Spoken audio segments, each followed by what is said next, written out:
Hello guys, are you all fine? I hope that you all are fine because I always say the same statement that if you are not fine, then it is your own duty to make yourself fine.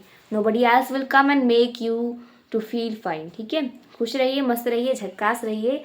So before starting my video, I would like to share some lines with you which is very close to my heart. तो ध्यान से सुनिए कि क्या बोलने जा रही हूँ मैं.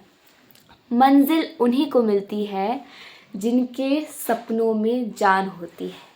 मंजिल उन्हीं को मिलती है जिनके सपनों में जान होती है. पंखों से कुछ नहीं होता, पंखों से कुछ नहीं होता, हौसलों से उड़ान होती है. तो क्लैप फॉर मी. स्टार्ट करते हैं अपना video and my video is based on the topic constitution. And in this video I would B also covering that constitution है. फर्स्ट ऑफ ऑल तो कॉन्स्टिट्यूशन क्या चीज़ है, किस खेत की मूली है, और दूसरी बात अगर जिस भी खेत की मूली है क्यों चाहिए हमें भाई खेत में, हमें इसकी नीड ही क्यों है. तो next I would be covering the need of the constitution और you can say the functions of the constitution कि क्यों चाहिए भाई कॉन्स्टिट्यूशन. ठीक है, वैसे तो इसके 5 पॉइंट्स हैं नीड के, फंक्शन के, but I think so I guess कि I would be able to cover only 3 points because ज़्यादा लंबी वीडियो हो जाएगी. इससे बेटर है कि मैं कम वीडियो में ही छोटे छोटे करके समझा दूँ. तो अभी ये स्टार्ट करते हैं कि कॉन्स्टिट्यूशन किसे कहते हैं. कॉन्स्टिट्यूशन पहले आसान शब्दों में I would teach you, I would make you to learn कि व्हाट इज़ कॉन्स्टिट्यूशन. कॉन्स्टिट्यूशन मतलब वही नियम कायदे, किताब में नियम कायदे, तो रूल्स एंड लॉस जो कि बताए. फॉर एग्जांपल ये सरकार है और ये यहाँ आपकी कॉन्स्टिट्यूशन किताब जहाँ पर रूल्स एंड लॉज हैं. अब सरकार कॉन्स्टिट्यूशन को देखेगी कि अच्छा भाई इसमें ये सारे रूल्स हैं, ये सारे लॉज हैं, तो अच्छा हमें देश को ऐसे चलाना है. तो सरकार कैसे चलेगी, how the government will operate will be decided by the constitution, by the rules, or you can say the laws of the constitution. अब we all have a stereotyping that constitution would be only in written form. जैसे we see in our India कि हाँ constitution है तो written form में है, but it is not like so. There are also many countries in which there are constitution in unwritten form. यानी constitution को कहीं लिखा नहीं गया है, बोला गया है. ओरल स्टेटमेंट कितना अजीब लग रहा है ना, बोला गया है. चलिए जो है वो कहते हैं ना कि nothing is impossible in the world. Impossible के स्टार्टिंग के 2 लेटर्स बताइए क्या होते हैं, बताइए. पॉज करके अगर आप गेस तो क्या करेंगे, आप सभी को पता ही होगा. इम्पॉसिबल के स्टार्टिंग के जो 2 लेटर्स होते हैं that is I and M. यहाँ पर लेते हैं आई एंड एम. ठीक है जी, आई एम हो गया और बचा क्या, पॉसिबल. तो क्या बन गया पूरा, आई एम पॉसिबल. यानी when you will break down the word impossible it also says कि आई एम पॉसिबल, भाई मैं पॉसिबल हूँ. तो हम, मैं या आप कौन होते हैं कि anything is impossible in the world. जब इम्पॉसिबल खुद ही कह रहा है कि भाई मैं पॉसिबल हूँ, तो who are we who can judge that anything, who can judge a thing that which can be impossible कि हाँ भाई ये चीज़ इम्पॉसिबल हो सकती है. नहीं, कुछ इम्पॉसिबल नहीं in the world, everything is possible. ठीक है जी, हम कहाँ पर थे, हाँ रिटन और अनरिटन कॉन्स्टिट्यूशन पे थे. सो मैंने आपको बता दिया कि कॉन्स्टिट्यूशन किताब जो मैं आपको अभी दिखा रही हूँ ये हमारी कॉन्स्टिट्यूशन है. रुक जाइए, ये हमारी कॉन्स्टिट्यूशन है. ठीक है, और इसमें क्या है, it is consist of rules and loss इसमें भरे हुए हैं. अब वो रिटन फॉर्म में भी हो सकते हैं, अनरिटन फॉर्म में भी हो सकते हैं. And these rules and laws will operate the government, वो गवर्नमेंट को चलाएंगे. ठीक है, या आप कह सकते हैं कि government will be operated by these rules and laws. So constitution is basically rules और लॉज इन रिटन और unwritten form which helps in the operation of the government. जो सरकार कैसे चलेगी उसमें हेल्प करते हैं. तो कॉन्स्टिट्यूशन क्या होता है वो तो हमें समझ आ गया. अब जरा वाइट बोर्ड पे देख लेते हैं कि बॉडी ऑफ नियम रूल्स एंड लॉज, रूल्स और लॉज बोल दीजिए आप. रिटन और अनरिटन लिखे भी हो सकते हैं और ज़रूरी नहीं हो कि लिखे ही हो, मौखिक रूप में भी हो सकते हैं. मौखिक ही बोलते हैं ना, मौखिक और लिखित. This determine the organisation of the सरकार, कि सरकार कैसे चलेगी, सरकार कैसे ऑर्गेनाइज होगी. वो हमारा प्यारा संविधान डिसाइड करेगा। ठीक है जी। अब आ जाते हैं हम इसके नीड पर। मैंने आपको when I started the video I told you, wait for a while, I told you कि आई गेस कि हाँ 5 वैसे इसकी नीड है, बट शायद मैं 3 कवर कर पाऊँगी। तो देखते हैं, 5 हो जाए तो सही है, 3 हो जाए तब भी सही है, जो हो जाए वो सही है। Everything is fine, all is well, all is well. Okay, so first function है, वहाँ जाने से पहले, वाइट बोर्ड की तरफ देखने से पहले आपको I would like to inform you in simple words कि what is the first need of constitution. So पहला तो ये क्या देता है हमें, ये रूल्स एंड लॉज देता है। कॉन्स्टिट्यूशन हमें रूल्स एंड लॉज दे रहा है। अब घर का एग्जांपल ले तो घर में अगर रूल्स एंड लॉज हो ही ना तो क्या होगा, हम जब मर्जी तब आ रहे होंगे, हम स्कूल से कहीं और जा रहे होंगे और 2 दिन बाद घर आएंगे, है ना। लेकिन हम नहीं आ सकते हैं 2 दिन बाद घर, क्योंकि हमें पता है घर पे आके पिटाई पड़ेगी। तो इसीलिए घर से डायरेक्ट स्कूल आना पड़ता है, और खेलने के लिए जब हम जाते हैं तो वहाँ से भी डायरेक्ट घर आना पड़ता है, क्योंकि फिर पिटाई पड़ेगी। तो मतलब घर में रूल्स एंड लॉज हैं, तब जाके हम कहीं सही रास्ते पर चल रहे हैं। घर में रूल्स एंड लॉज है तब जाके हम भाई बहन जो होते हैं वो एक दूसरे के झगड़े तक तो बात पहुंच जाती है, लेकिन वो हायर लेवल तक बात नहीं पहुंचती है। वाई? क्योंकि घर में बड़े हैं, दे जस्ट स्टॉप अस कि नहीं इससे आगे नहीं, otherwise we will beat you, we will start beating you. ठीक है, तो यहाँ पर क्या है कि रूल्स एंड लॉज क्या हेल्प कर रहे हैं कि लोगों के रिलेशंस अच्छे रहें। घर में रूल्स एंड लॉज नहीं रहेंगे तो हम आपस में झगड़ने लगेंगे, एक दूसरे के बाल नोचने लगेंगे, एक दूसरे का मुंह तोड़ने लगेंगे। लेकिन है रूल्स एंड लॉज, इसलिए हम शांत रहते हैं कि हमें पता है अगर हमने मारा तो सामने से भी पिटाई पड़नी है। एक और एग्जाम्पल ले लेते हैं। मान लीजिए मेरा कोई बहुत तगड़ा वाला दुश्मन है and I just want to throw a brick on the face of my enemy, कि जो मेरा दुश्मन है मैं उसके मुंह पर एक ईंट फेंक के मारूं, मुंह ही टूट जाए उसका। लेकिन मुझे पता है कि अगर मैंने मार दिया तो पुलिस मुझे उठा के ले जाएगी, और मुझे भी, मेरे साथ भी कुछ वैसा ही हश्र होगा जो मैंने अपने दुश्मन के साथ किया है। तो मेरे कदम वहीं पर रुक जाएंगे कि नहीं भाई, पुलिस के चक्कर में नहीं पड़ना है। तो यहाँ पर क्या हुआ कि रूल्स एंड रेगुलेशंस जो है हमारी कंट्री में, उसने मुझे रोक दिया। अदरवाइज मैं तो ईंट फेंक के मार ही देती, लेकिन मैंने नहीं मारा क्योंकि मुझे डर है, रूल्स एंड रेगुलेशंस का डर है। यानी कहीं ना कहीं इस रूल्स एंड रेगुलेशन में जो मेरा मेरे एनिमी के बीच में रिलेशन था उसे मजबूत रखा, हम दोनों में लड़ाई नहीं होने दी। राइट। तो यहाँ पर क्या कहना चाह रही हूँ मैं कि जो रूल्स लॉज होते हैं वो फाइट्स को, जो डिस्प्यूट्स हैं, दंगे फसाद है, उसे कहीं ना कहीं उस पर लिमिट लगा के रखते। पूरी तरीके से तो नहीं रोकते, अगर पूरी तरीके से रोक लेते तो R India would be free from disputes, but it is not like so ना। ऐसा नहीं है कि हाँ इंडिया में वाद विवाद नहीं हो रहा है।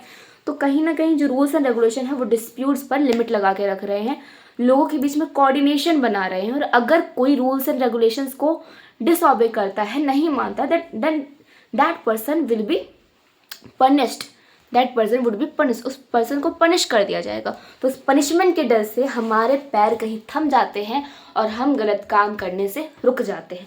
सो that was the first need, और you can say first function of the constitution. अब वर्ड्स पर आते हैं, वर्ड्स का खेल खेलते हैं। ओके, तो constitution is what? Constitution is set of basic rules, बहुत रूल्स का सेट है, पहले ही बता दिया था। अब ये क्या है? रूल्स कोऑर्डिनेशन अश्योर कर रहे हैं कि समाज में कोऑर्डिनेशन रहे, fine. And these rules are legally enforceable, कानूनी तौर से लागू किए जाते हैं। और अगर कोई इन्हें नहीं मानता, if a person would disobey it, then that person would be punished. ठीक है जी, पहला पॉइंट इज क्रिस्टल क्लियर। अगर है तो go to comment section and drop a comment that yes दी और यस मैम, आपको दी मैम जो भी बोलना हो, it's up to you. Second आ जाते हैं, second what is the second function of the और need of the constitution. Second जो है कि मेरे घर में 7-8 लोग हैं, 7-8 लोग इंक्लूडिंग मी, मेरा भाई, मेरी मम्मी पापा, दादा दादी, यहीं तक सीमित रखते हैं। अब क्या है कि बेसिकली क्या होता है कि घर में जो सबसे एल्डेस्ट होते हैं उनके पास पावर रहती है कि हाँ भाई आप सबसे बड़े हैं, आप देखिए घर में क्या होगा, पैसे आना पैसे जाना, ये होना वो होना, यानी घर में जितनी व्यवस्था है that would be in your hand. Why? Because you are the eldest one, आप सबसे बड़े हैं। अब ये तो घर की बात हो गई, लेकिन कंट्री की बात करें तो कंट्री में यही पावर कि डिसीजंस कैसे लिए जाए, क्या निश्चय किया जाए, क्या चॉइसेस बनाई जाए, वो किसके हाथ में रहेगी। अब India is a country of approximately 140 crore population. हर एक इंसान को तो आप नहीं दे सकते ना कि भाई चलो 140 करोड़ की जनता हम सब मिलके नियम कायदे बनाएंगे। आई मीन बने तो ऑलरेडी हैं, लेकिन जो नियम कायदे उन्हें फॉलो अप करेंगे, हम सब डिसीजंस लेंगे कि अब क्या होना चाहिए, अब क्या होना चाहिए, अब 2000 का नोट बंद होना चाहिए, 500 का नोट चालू होना चाहिए, हम लेंगे डिसीजंस। 140 करोड़ की जनता, फिर उसके बाद 140 करोड़ की जनता ना एक दूसरे का मुंह नोचने लगेगी, पहले मैं, तू नहीं मैं नहीं, ऐसा ही होना ना कुछ। क्योंकि इतने सारे लोगों को पावर दे देना डिसीजंस के लिए इज़न्ट पॉसिबल नहीं है। हाँ, अभी बोलेंगे कि दीदी आपने बताया था आई एम पॉसिबल, तो मैंने हार्डली पॉसिबल, मैं इम्पॉसिबल नहीं कह रही, लेकिन हार्डली पॉसिबल, संभव असंभव नहीं कह रही, लेकिन हाँ संभव बहुत मुश्किल संभव है। ठीक है, मैं अपनी स्टेटमेंट से मुक्कर कहते हैं ना, नहीं रही। Okay, let me continue. तो इतने बड़े देश में कुछ छोटे सेक्शन को ही देना पड़ेगा क्या, पावर ऑफ डिसीजन मेकिंग। तो पावर कौन देगा, पावर तो हमें पता है छोटे सेक्शन को देना, लेकिन देगा कौन, संविधान। ठीक है जी, घर में तो हमें ऑलरेडी पता है जो एल्डेस्ट है उसके पास पावर होगी, लेकिन पूरी कंट्री में तो हम एल्डेस्ट को नहीं दे सकते ना। पूरी कंट्री में हमें the person who has this, जिसके पास दिमाग है उसी को देना पड़ेगा। तो संविधान देगा ये पावर ऑफ डिसीजन मेकिंग। अब रिवील करते हैं the words written on white board. So the constitution bestows निर्णय मेकिंग पावर, यानी डिसीजन मेकिंग पावर, कि ये क्या करता है, डिसीजन मेकिंग पावर देता है टू एन अथॉरिटी। इंडिया में बेसिकली वो अथॉरिटी कौन है, पार्लियामेंट है। इंडिया में कॉन्स्टिट्यूशन पार्लियामेंट को पावर देता है कि लो भाई बनाओ डिसीजंस, जा सिमरन जा, जी ले अपनी ज़िंदगी। ठीक है, अब इंडिया में डिसीजन मेकिंग पावर पार्लियामेंट के पास है। एंड फिर क्या है कि यही कहीं ना कहीं यही जो इसके पास पावर है वो डिसाइड करती कि भाई सरकार कैसे बनेगी, कौन सी पार्टी रूलिंग होगी, जो रूलिंग होगी वो कैसे देश को चलाएगी। अब इंडिया में तो मैंने बता दिया आपको कि पार्लियामेंट है, पी फॉर पार्लियामेंट। अब दूसरी कंट्रीज़ की बात करें, लाइक यहाँ पर मोनार्की है, वहाँ पर मोनार्क है, वहाँ पर मोनार्क के हाथों में सारी पावर्स की लो भाई तुम डिसीजन मेकिंग पावर लो। ठीक है, 2 फंक्शंस कंप्लीटेड, तीसरे पर आ जाते हैं। मान लीजिए अब मेरे घर में मेरे पापा के पास पावर है of making decision at my home, right.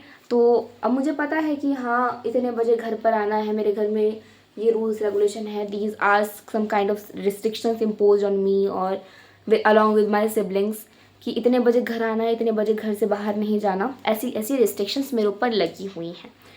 Fine, लेकिन मेरे पापा के पास तो पावर है, उनके ऊपर तो कोई नहीं है मेरे घर में, तो वो तो बी लाइक मैं 2 दिन बाद आता हूँ घर ऑफिस से, ठीक है, तुम आ जाना, लेकिन तुम रात होते होते आ जाना, स्कूल के बाद डायरेक्ट घर आना, लेकिन मैं 2-3 दिन बाद आऊँगा। ऐसा नहीं होता है ना, ऐसा नहीं होता। अगर हम उस इंसान को जिसके पास सबसे ज़्यादा पावर है, अगर हम उस पर भी प्रतिबंध ना लगाएं, if we would not put restriction on that one person, तो वो क्या है अपनी मनमानी करेगा। तो कहीं ना कहीं पापा पर भी प्रतिबंध लगाना पड़ेगा, या फिर अगर दादाजी का एग्जाम्पल ले लें तो वहाँ पर भी प्रतिबंध लगाना पड़ेगा, क्योंकि अगर नहीं लगाया तो जिस इंसान के हाथों में पावर है वो अपनी मनमानी यूज़ करना शुरू कर देगा, वो अनफेयर मीन्स में पावर को यूज़ करना स्टार्ट करेगा। That person would start to use his or her power in unfair means, ठीक है, अनजस्ट वे में यूज़ करेगा। तो हमने पार्लियामेंट को पावर दे दी कि लो भाई लो, और तुम रूल्स बनाओ, तुम रूल्स अमेंड करो, लेकिन तुम्हारे ऊपर भी रिस्ट्रिक्शंस लगेंगी, otherwise you would use your power arbitrarily, आप अपनी मनमानी करेंगे, you would use your power in unfair means. तो कहीं ना कहीं रिस्ट्रिक्शंस लगाना ज़रूरी है ताकि मनमानी ना चले, ठीक है। अब रिवील करते हैं वर्ड्स कि the constitution set some limits on the government, सरकार पर कुछ लिमिट्स लगाती है, एंड वो लिमिट्स क्या है, that limits are imposed on the government so that government would not use its power in unfair means, unfairly or arbitrarily. Fine, आगे बढ़े कि ये जो लिमिट्स है ना वो फंडामेंटल है। पता चला कि